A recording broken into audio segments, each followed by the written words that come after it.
Aloha and welcome to Hawaii Snapshot. This is a new enterprise that we have here at civilbeat.com. It is a way that we're using technology to connect with incredible, fascinating people all around the neighbor islands of Hawaii. And I couldn't be more excited about our first guests. Nick Selway and CJ Kale are two adventurous photographers who live on the Big Island. They've got a gallery over there, and they have gotten international acclaim. They specialize in the art of volcano photography. Their photos have been all over the world, highlighted in the British press and other newspapers and magazines around the world. First of all, I'm curious, how did you guys meet?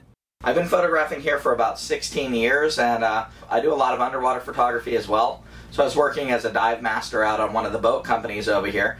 Used to photograph whales on their whale watches, and then I would be photographing underneath with like manta rays, dolphins, turtles, all that kind of stuff. Later Nick got a job out there with the boat, and we started talking and got together and started shooting. I moved here about 9 years ago from Seattle, Washington, and we were like, hey, we both take photos, and we're like, hey, we should go shoot sometime together, and we started shooting and became best friends. Have you always been fascinated, both of you, in volcanoes? I grew up on the Waianae coast of Oahu. I did a tour in the U.S. Navy. After I got out of the U.S. Navy, I decided to move over to the Big Island and follow my passion. I really fell in love with the volcano when I was a kid, and just been out here doing it ever since. Let's talk about, let's look at some of your photographs. Can you just sort of describe your process? I mean, it's not something you can just walk out and take a snapshot of, right? Out at the Kalapana coastline, where the Kilauea volcano hits the ocean, the problem is when, say there's no clouds on the horizon, as soon as the sun comes up over the horizon in the morning, everything turns kind of like a black and white. There's no color. The steam plume's white, the lava is almost like a blackish silver. So you really only have about maybe 10 or 15 minutes around sunrise or sunset when the light's perfect. You have to camp out there a lot, and you're doing a lot of hiking, and a lot of times it's always beautiful to see no matter what, you know, when you're standing there, but photographically it's not always amazing. Alright guys, this is Nick Selway here talking. Me and CJ Kale on the Big Island, Hawaii, trying to take the very first wave photo in the water with the lava down the barrel. You guys posted an amazing video on your website. And you can see John swimming in the water. One of you is in the water, right, and you're diving in and taking these photographs at the exact right moment. And is the other one like spotting for you? What are you exactly doing? We were both taking turns getting in with it. We actually, that shot I had had in my mind for a real long time. About 5 years before I took that shot, before Nick and I both got in and took shots like it, but about 5 years before that I had gotten in the water and swam with it. So I realized that you could get pretty close.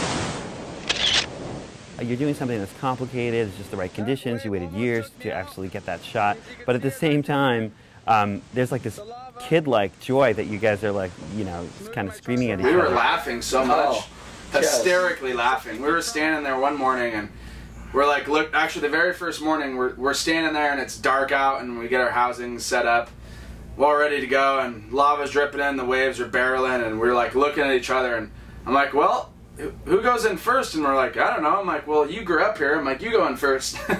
And so we were laughing. I mean, we have fun every single time we do this, you know. We don't go photograph because we know we're going to sell the photo for a lot of money, or we do it because we love it. What you're describing sounds really dangerous. I mean, basically, the water you're saying is about 110 degrees where you were, but a few feet away, it's like, you know, it's hot enough to kill you. You guys are the experts. I mean, but I mean, I think important to point out, this isn't something that someone should attempt who doesn't know exactly what they're doing, right? Yeah, I mean, honestly, even someone that's amazing at surf photography, that wouldn't even do justice, because here's the problem. CJ and I have been going out there for years. He's been hiking out to the volcano for what, 16 years? 16 years. I've been out there for 9 years, so we know a lot about the actual lava, the volcano, and what that does and how the winds work out there. And then the ocean, that's just another factor. So you have, you know, multiple things going on. And the kicker, besides the obvious, obviously the lava and the waves could hurt you. If the steam plume changes direction when you're in the water, that's sulfur dioxide. That's poisonous gas.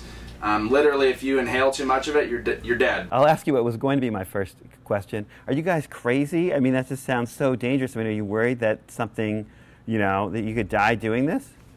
A little bit. We like to say there are some people that are willing to die for their work, and then there are other people who just pretend to be hardcore on TV. You know, so it's we don't want to do it for pretend. We want to do it for real. Oh. Okay.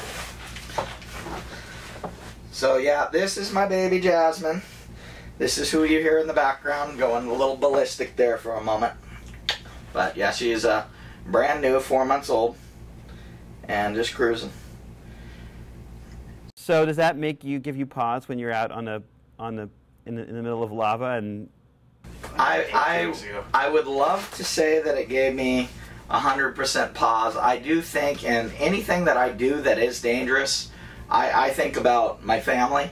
I have a 9-year-old boy as well, and now she's 4 months old. I have a beautiful wife, and I think about what I do, and I make sure that I do it within the realm of, you know, stupidity. Basically, exactly. So I'm just curious, what's the reaction of people when they come into your gallery, see your photographs? Is it different between tourists and people who are, say, you know, native Hawaiian who have been here for generations, and these volcanoes play a particular kind of spiritual significance too? Well, see, I grew up on the Waianae coast of Oahu.